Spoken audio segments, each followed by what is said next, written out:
So, you want to know the secret to the vending machine business. You probably think it's simple. Buy a machine, fill it with snacks, put it somewhere, collect the money. Nope, that's not where the real money is made. Because vending machines are not really about selling snacks. They are about owning small machines that quietly generate recurring cash flow. And while most people walk past them without a second thought, some operators have turned ordinary vending routes into seven-figure businesses. While you're scrolling, they're collecting. The first cut. Why this business has survived for over 100 years. The vending machine business is one of the strangest industries in America. It looks outdated. The technology is simple. The products are ordinary. Yet it has survived for more than a century. Why? Because it solves a problem humans never stop having: convenience. The U.S. vending industry generates more than $20 billion in annual sales, serving millions of customers through hundreds of thousands of machines. The reason is simple. People value saving time. A factory worker finishing a long shift does not want to walk across a huge building just for a drink. A traveler rushing through an airport does not want another line. A student studying late at night wants something immediately. Technology changes, apps disappear, but hunger, thirst, and the desire for convenience remain. That is why boring businesses often survive the longest. The second cut. What vending machines really sell? Most people think vending machines sell snacks. They are wrong. They sell something much more valuable: access. The ability to get something exactly when someone wants it. A vending machine is not really a snack business. It is a convenience retail business. There is an old rule in the industry. The machine is replaceable. The location is everything. A $5,000 machine sitting in an empty hallway is just expensive equipment. The same machine inside a busy factory, hospital, apartment building, or office can become a tiny store operating 24 hours a day. And unlike traditional real estate, you do not need to own the building. You only need control over a few square feet where demand already exists. That is why experienced operators focus less on buying machines. They focus on controlling valuable locations. The third cut. The 3 levels of the vending business. Most beginners start at the lowest level. They buy a machine, fill it with products, find a location, collect money. At this stage, they do not own a business. They own a job, because every dollar depends on their personal effort. A beginner might spend roughly $1,000 to $5,000 for a refurbished or entry-level machine. Jalia from Detroit bought a refurbished vending machine through Facebook Marketplace for about $1,600.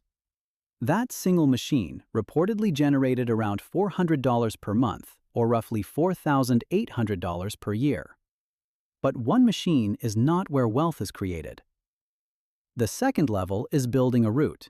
10 machines, 30 machines, 50 machines. Now something changes. The owner is no longer just selling snacks. They are controlling a network. A vending route becomes valuable because buyers are not purchasing metal boxes. They are purchasing locations, customer habits, cash flow, operating systems. According to BizBuySell's vending business valuation data, sold vending businesses have historically traded around a few times annual owner earnings, with actual multiples depending heavily on profitability, location quality, contracts, and growth potential. A vending route generating $24,000 in annual profit may be listed around $100,000 or more on marketplaces like BizBuySell, depending on the quality of the business. Some listings use higher multiples, sometimes reaching around 3 to 7 times annual profit. The highest level is creating a real operation: hiring drivers, managing inventory, creating delivery schedules, optimizing locations. At this point, you are no longer a vending machine owner. You are running an unattended retail company. The fourth cut, the real wealth engine: scale. One vending machine rarely changes someone's financial life. That is why beginners quit. They judge the business by one machine. Professionals judge it by the network. One machine making a few $100s is small, but 50 machines operating together create predictable cash flow. 100 machines create a distribution business. The numbers are not magic. The power comes from repetition. McDonald's was never built on one hamburger. Amazon was never built on one customer. They won because small transactions were repeated at massive scale. Vending works the same way. One sale is small. Thousands of sales create an asset. The fifth cut: how millionaires actually think about vending. Beginners ask, how much can one machine make? Experienced operators ask, how valuable is my entire network? That difference changes everything. A vending machine is valuable because it represents a location, a customer habit, a supply system, a repeatable process. The metal box is not the asset. The system behind it is. The sixth cut: from employee mindset to owner mindset. The biggest change is not buying the machine. It is changing the way you think. Employees ask, how much can I earn today? Owners ask, what can I build that keeps producing value?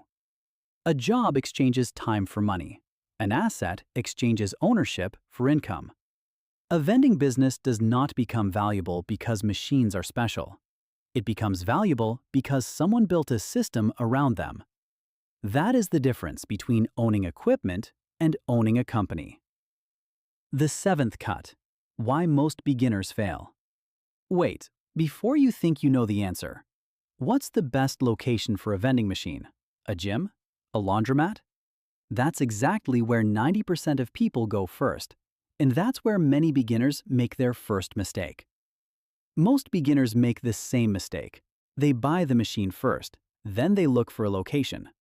Successful operators do the opposite. They find demand first, then they place the machine. Because a $5,000 vending machine in the wrong location is just an expensive box. But in the right location, that same machine can become a small cash flow asset. The best vending locations are not always the busiest places. They are controlled environments, places where people spend time but have limited choices. Factory floors, hospital break rooms, military bases, apartment buildings without a nearby convenience store. Because when people are stuck in one place and your machine is the easiest option, your vending machine becomes the solution. The question is not, where can I put a machine? The question is, where do people already need this solution? That mindset is what separates hobbyists from real operators. The location negotiation math. Successful operators understand one thing. They are not asking for a favor. They are solving a problem. Property managers care about convenience, employee satisfaction, tenant experience. A strong offer is simple. I handle everything. You pay nothing. Your employees or tenants get a convenient service, and you receive a share of the revenue. The best negotiations happen when both sides win. The eighth cut: the truth about passive income. Here is the part nobody wants to hear. Vending machines are not passive income. At the beginning, you drive, you restock, you repair machines, you manage inventory, you negotiate locations. The first stage looks more like owning a delivery route, but that is how almost every valuable business begins. Ownership comes before freedom. The system has to be built before it can run without you. The ninth cut: the hidden lesson behind vending machines. The vending machine business does not create wealth because snacks have huge margins. It creates wealth because it teaches a timeless business principle. Find permanent demand. Build a repeatable system. Improve it. Scale it. Keep ownership. The next time you walk past a vending machine, do not just see chips and soda. Look closer. Behind that simple machine is something bigger. A location, a customer habit, a supply chain, a small piece of a system, and sometimes an ordinary business worth millions. Thanks for watching. At John Ma Wealth, we explore timeless ideas about money, investing, and building lasting wealth. If you found this video valuable, a like helps more people discover this video. And if you're serious about building lasting wealth, subscribe. Until next time, keep learning, keep investing, and keep building.